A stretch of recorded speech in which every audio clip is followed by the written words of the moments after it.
Walang duda ang karamihan sa mga Pinoy mahilig at nakaasa sa kape upang magising. Ikaw, partner, ilang kape ang naiinom mo sa isang araw? Average of 3. 3! Okay, alam niyo po ba mga kapuso, umaabot po sa 100,000 metric tons ang naiinom na kape ng mga Pilipino kada taon. May news to go si Marisol Abduraman. 10 tasa ng kape.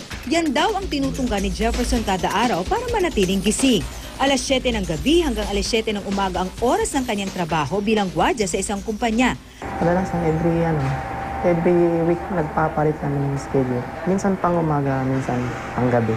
Parang hinahanap na ng katawan ko yung kape palagi. Gaya ni Jefferson, bawal din daw ang aantok-antok sa mga pumapasada sa kalsada. Kaya ang ilang driver, suki na ng kape sa mga karinderya at mga vending machine. Buong maghapon kang namamasada nakaupo. Kailangan namin ma-stretch yung katawan namin tsaka maanuhan yung sikmura namin ng mainit. Malaking bagay po yun para nag-concentrate ka po sa pagmamaneho. Nakaugalian ng pampaalerto ang pag-inom ng kape at tinukoy sa isang pag-aaral ang 10 propesyon sa mundo na pinaka-addict daw sa kape. Ang recommended lang usually 1 to 2 times a day ang pagkakape kasi ang sobra niyan, tumataas ang BP at saka heart rate. Pero likas daw na mahilig sa kape ang mga Pinoy. Ang demand na natin domestically, mga 100,000 metric tons. Malakas tayong magkape. Iba't ibang coffee shops nga ang tila kabute nagsusulputan. Merong tahimik at mistulang public library. Merong ding Zen at Korean-inspired. Pero lahat nagtatagisan sa pagtitimpla ng kapeng pinakaswak sa panlasa. Noong 1800s, Pilipinas ang pang-apat sa pinakamalaking producer ng kape sa buong mundo.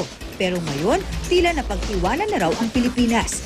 Because of industrialization, karamihan ng taniman ng kape, naging golf course, naging subdivision.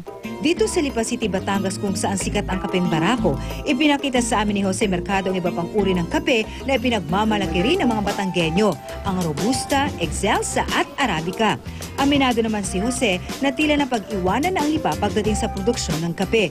Tapos yung mga nagtatanim ng kape, naging professional yung mga anak, ayaw nang bumalik sa farm. Pero patuloy naman daw nilang itinataguyod ang industriya at ang panghihikaya sa mga kabataang ito ay ipagpatuloy ang kanilang nasimulan. Para may balik hindi lang ang Lipa pero ang buong Pilipinas sa mapa ng mga tinitingalang bansa pagdating sa inuming bahagi na ng merienda at tanghap o almusal, maging tanghalian at hapunan. Marisol Abduraman, GMA News.